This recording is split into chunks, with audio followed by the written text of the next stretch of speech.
On the first episode of The Voice, Battle of Champions, Coach Adam Levine made a great effort to connect with a specific artist.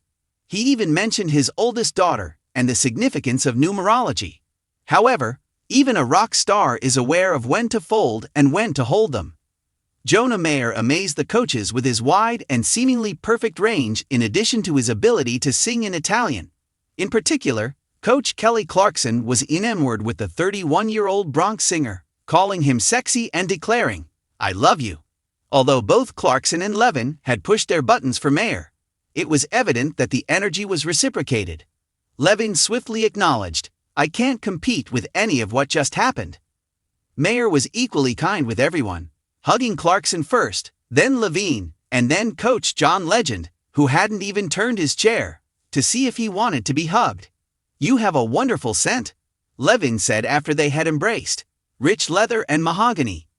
"Jonah, you're super awesome, and you're gonna do great things with Kelly," he said after he had totally conceded defeat. Levine told the artist that he had a lot of presence, while Legend said that the flawless, beautiful performance thoroughly impressed him.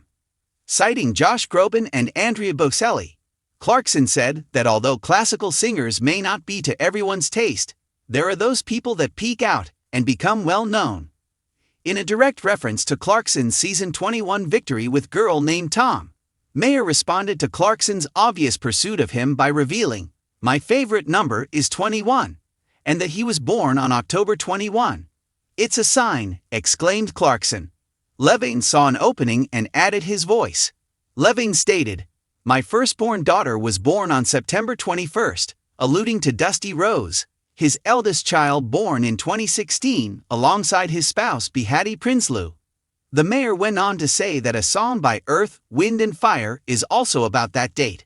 Then Clarkson yelled, "Wait, wait! And both of my children were born on the 12th, which is reverse." Levine said, "That is a big stretch," to which Clarkson retorted, "It's not." Putting shaky relationships aside, Mayer joined Team Kelly, and the two couldn't be more compatible. Clarkson remarked, "I was so afraid I was gonna lose him to Adam, I would have cried." The crimson seats remained still. With that familiar electric tension that only the voice could produce, the lights glowed. Coaches stretched their necks, producers silently focused on the monitors, while contestants mumbled lyrics to themselves backstage. However, there was something strange in the air that night. Something unrelated to last-minute clothing adjustments, stage anxiety, or voice runs. There was a number involved, and with a young child that was devoted to her father. Fans were thrilled to see Adam Levine back on The Voice after a long absence, but few could have predicted that a combination of numerology and familial guidance would nearly lead to one of his most memorable moments of the season. Like each other audition day, it started off that way. The coaches took their seats with that old competitive fervor, the audience was humming with excitement, and the crew moved quickly.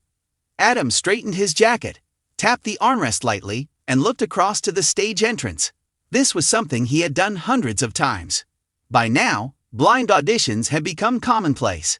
Nevertheless, that erratic magic persisted. Everything could be changed by a single voice. Adam and his daughter had a quick but deep talk earlier that morning, before Adam left the house. She was still young, in that wonderful stage of life when belief and imagination coexist harmoniously. She was captivated by numbers. Lucky numbers, birthdays, and the alignment of clock digits. A children's book that described how numbers might have meaning and energy introduced her to numerology. It didn't seem abstract or difficult to her. It was easy. A few numbers simply felt fortunate. She had said, "Today is a number day," as she was eating breakfast. Adam had grinned. "A day with a number." "Yes," she demanded. "Today, 3 is fortunate. You must answer yes if you see 3. He chuckled. "That's what kids say all the time." Nevertheless, he paid attention, because even the most ridiculous concept has weight when it comes from your child.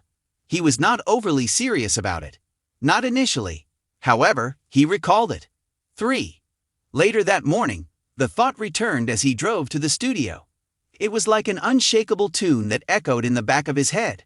Although he was not a devout follower of numerology, he had always been perceptive of subtle clues. The foundation of music is repetition, rhythm, and patterns. Perhaps numbers also have a rhythm of their own. The day already felt a little different by the time he entered the set. The initial round of auditions proceeded nicely. A few spins, some pleasant banter between instructors, and strong voices. Adam was at ease and at ease. He leaned into his typical charisma, made jokes, and adapted to the show's beat. However, he occasionally caught himself observing numbers. The stage is 3 steps up. Overhead, 3 lights flicker. There was a 3-second pause before one competitor started singing. He nearly burst out laughing. Was this something he was actually listening to?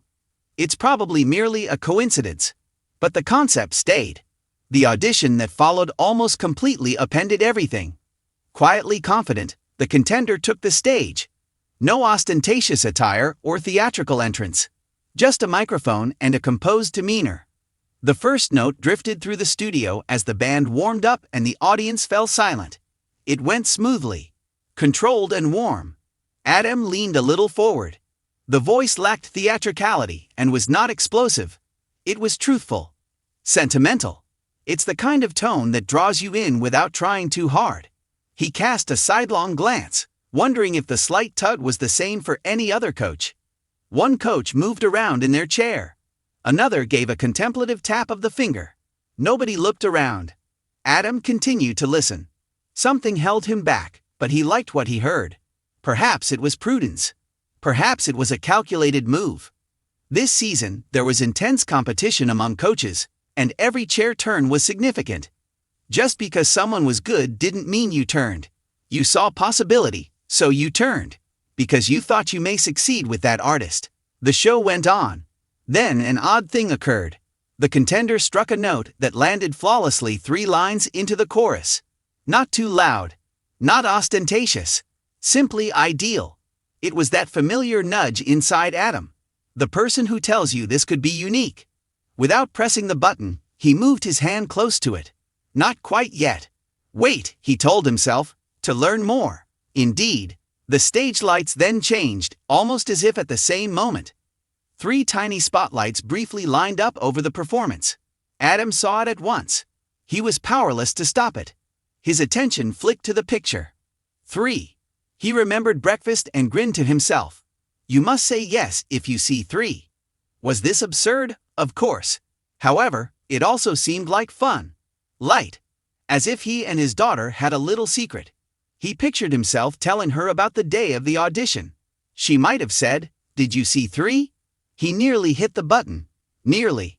However, his competitive side faltered once more. What if another coach made the same turn? What if he waited and missed the opportunity to assemble a more formidable team later? It was strategy. Time was of the essence. The song entered its last verse. The competitor gave a final, heartfelt run while closing their eyes. Although it was not flawless technically, it conveyed emotion. Genuine emotion. The kind that is difficult to teach. The tug was greater this time, and Adam felt it again. Then he looked at the stage monitor's digital timer. There are 3 seconds remaining. He chuckled to himself. That was it. That was the time. He'd interpreted it as a sign, regardless of whether it was a coincidence or a mischievous cosmic alignment. Not a serious one. Nothing magical or transformative. Just a little reminder to follow your gut and have fun. He pressed the button hard. As the last note faded, his chair whirled around. The crowd exploded in cheers. Shock and relief lighted up the contestant's face. Adam smiled and leaned forward. It was pleasant. Unplanned. Real. He briefly didn't give a damn if any other coaches turned. He was pleased with the choice. Then another chair whirled. And yet another. All of a sudden, it became into a full coaching battle.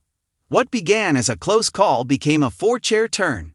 Immediately, the room's energy changed. The coaches started promoting themselves, complimenting the artist, making jokes and haggling. The voice's typical mayhem broke out. Adam continued to smile as he waited his turn. He leaned into the microphone when he was ready to talk. He remarked nonchalantly, "You know, I nearly didn't turn." There were astonished murmurs from the audience. I was paying close attention. I wasn't sure, but I loved what I heard. Then, a quite amusing incident occurred. The other coach's eyebrows went up. He went on, "This morning, My daughter informed me that 3 was a lucky number today. She advised me to respond yes if I saw 3. Additionally, I noticed 3 seconds on the clock at the conclusion of your performance. So, here I am. The audience chuckled. It was a cozy, unexpectedly intimate moment. It wasn't a technical criticism or a theatrical pitch. It was a tale.